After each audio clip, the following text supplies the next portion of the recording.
More in all, fair to say, we didn't get the free-flowing festival of football that we was hoping for last night, did we? But, and this is the key thing, we got the result. So, Tottenham Hotspur are into the next round of the FA Cup. Hallelujah. Absolutely what I was really hoping for. As I said in my last video, the FA Cup means an awful lot to me, and I'd love to see us have a really good go at that. And the expectation was that Ange would go strong with his selection, and I think he did that. I think he went as strong as he could, given the players that are available to us at this moment in time. So no complaints from that point of view. But as I said, a bit of a dull game. There were bits of it where I thought we did okay. I thought certainly right at the start we start very well, and then towards the end I thought we picked up the pace in the second half. I thought the second half was better than the first half, but certainly very dull in the first half. Obviously the key moment is the goal from Porro, who absolutely rocketed that one. Brilliant goal, well taken, well deserved. Left the keeper absolutely nowhere, and I think he was clearly looking around for an option, and there was none. And so he just took it upon himself. And sometimes you've got to take those opportunities and give it a go. And I think that's one of the things that I would criticise us for a lot, is that we do feel very much like we are trying to walk the ball in the net, look for that perfect tippy-tappy, move it around, and take the opportunity. I think that's something that Arsenal used to be accused of a few seasons ago, of really trying to walk it in the net. But for me, I'm just really happy that we're into the next round. Looking at the players' performance overall, Vicario, a couple of good saves out of him, remains very strong at the back. I did feel that Emerson, in particular, had a particularly good game. He was involved in pretty much everything. He didn't really put a foot wrong, to be fair. And I know I've given him a little bit stick before, and we know that he isn't a centre back. I wouldn't really want him there if I didn't really need him there. But he does fill me with a little bit of confidence these days. I think he's growing in that role and doing what he needs to do. And I think you can't really knock him. He's been asked to play in a position that's not his natural position, and he's been doing that since he's been with us, really.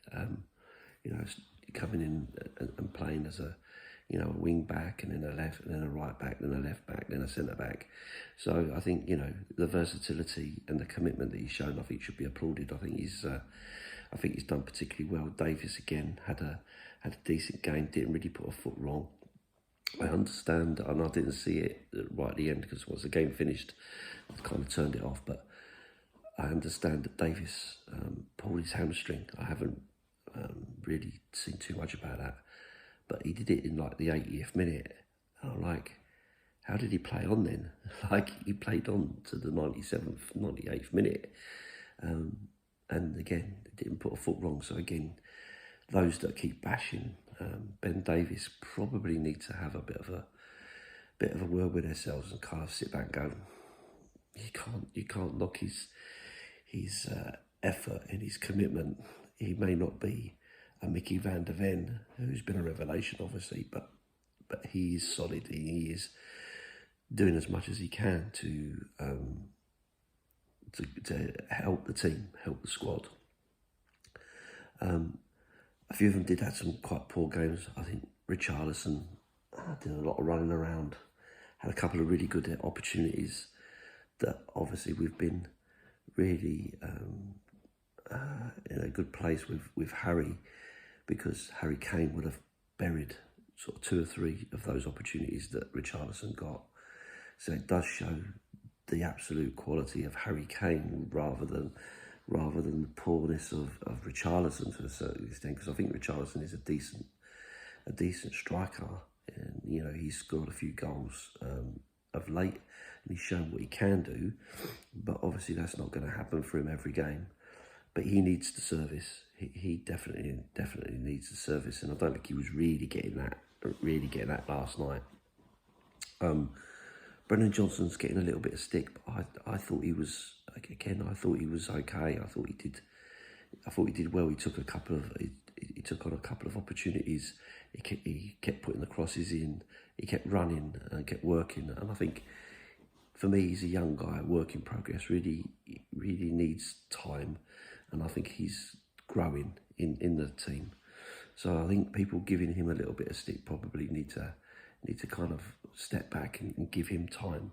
I think Ange clearly likes him. He's in every team, and I think he likes him, and I think he believes in him, and I think he's starting to believe in himself. I think, last night he had a really good opportunity, which he took the shot early, which was really good to see. I think he needs to do a little bit more of that, and really give himself that belief that he can turn one in. Kulu, I thought, was a little bit quiet last night. He was working hard, but it wasn't really happening. Again, not really taking his opportunities, not taking his shots on, which we know what he can do. So a little bit disappointing that he didn't really take more opportunities than he did. As I say, I think there's a lot of chopping and changing around, and I think you can't expect top performances every single game, and some players will drop back slightly, and when you look at this team, the problem I see is that they tend to kind of drop back all around the same time. So Richarlison didn't have a particularly good game, Kulu didn't have a particularly good game, so Johnson didn't have a brilliant game, and so when you're kind of watching it, you're thinking, well, it's if they're all kind of below par on the same time, that leaves us a little bit toothless. For me, I guess the biggest two that I would call out as not being particularly good yesterday. Lo Celso, I'm still not convinced, if I'm honest. He's been better. I've got to say, he's been better. He showed a lot more of what he can do.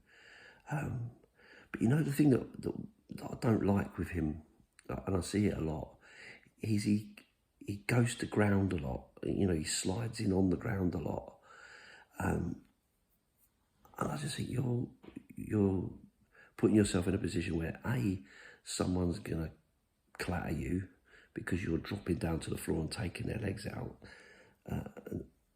or you can get yourself booked for a reckless tackle because you're kind of sliding in. And also with that, you can basically give away control of the game, because a lot of times he does it when he's got the ball, let alone when he's not got the ball. And for me, he's definitely not a Maddison. I think Maddison is far better on the ball, and has more about him. Lo Celso, I think he has ability, but I don't know. I don't know. I can't really put my finger on what the issue is with him, because he will have a good game and he will play, his role. I don't think he was terrible last night, but it's just this constant sliding in, going to ground. Some of his tackles look a little bit niggly, as if he's really having a little bit of a dig at someone. And all those things kind of add up for me. I think he gives the ball away too cheaply. And then the one who I'm calling out the most, and I do feel like I'm being a little bit muggy with him, picking on him a little bit, is Oliver Skip, or Oliver Slip, as he seems to be becoming known. I thought he was poor again. He tends to run around a lot, like literally run around a lot, and I think it's like, it's almost like a headless chicken. Well, I'm getting to this one, getting to that one, getting to this one, getting to that one. High energy, lots of effort, but with very, very little, very, very, very, very little end product. I don't really see him, winning the ball back as much as I'd like him to. I don't really see him playing any forward passes or clearing up after anybody or anything like that. So, great kid, committed to the club, Tottenham fan, and I'd really like to see him do well. I just don't think he fits. I don't think he's the right sort of player for us. I don't think it's going to work. I think he's going to be another Harry Winks. I think he's probably a championship level at this stage, as I see it. Brilliant for Norwich, but I don't think he's really built up to the hype that people kind of playing, calling him out as.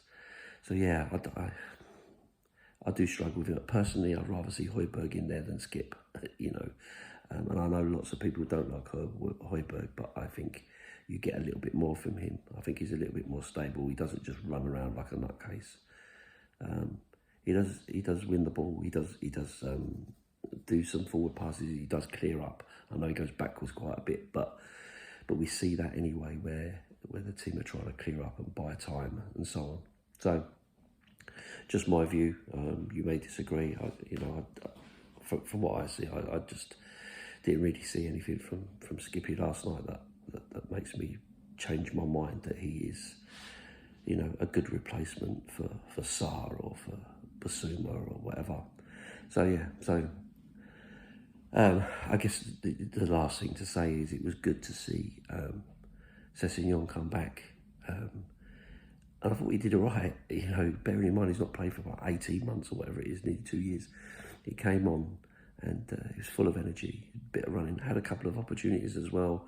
So I think, it's nice to see players come back like that and maybe be able to see what they can do, what they can bring to the team. And of course, Dane Scarlett, who's now returned to us, who, I'll be honest with you, looked pretty good for the minutes that he got. Again, a lot of energy, a lot of effort, looks physically in good shape to be a striker for us. So maybe he will pick up the slack for Richarlison. Weisfield is out with his injury. And of course, then we also saw Donnelly come on for Bentancur. I thought Bentancur was excellent last night. I thought he's the way he controls the ball and keeps on the ball. I think he's really, really good and brilliant to have him coming back at this moment in time. So, Donnelly come on, did okay. I did think throwing 3 substitutes on at that point was a bit risky. Bearing in mind we were only 1-0 up. But Ange obviously believes in them, and he's obviously got to protect players for the next game. They've all played a lot of football, albeit 1 game a week, but they have played an awful lot of football, certainly over Christmas as well. So we trust in him to make the right decisions, and I'm still loving Big Ange. I think he's brilliant, and so like I say, not the festival of football that I really wanted to see. Last night I was really hoping for a high-scoring, dominant performance, but given the amount of players that we've got out, either injured or away for international football, I think it was a strong team, and I don't think we was under the cosh too much either. So I don't think it didn't feel like I was on the edge of my seat the whole time waiting for them to score.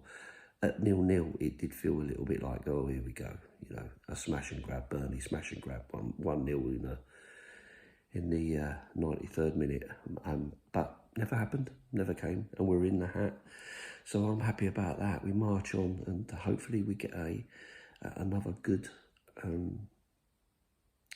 opponent for the next round, and we can kind of keep going in the FA Cup. To get anywhere in the FA Cup, you need a bit of luck.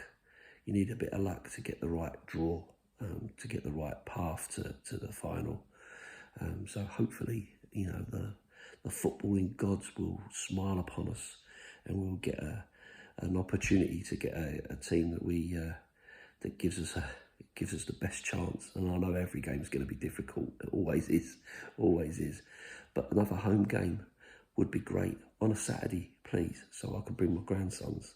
That would be amazing against, a lower league team would be quite nice, where we can hopefully dominate and have our key players back to help us get through it. So anyway, I've rambled on. Thanks for watching. I'll see you again. Up the Spurs.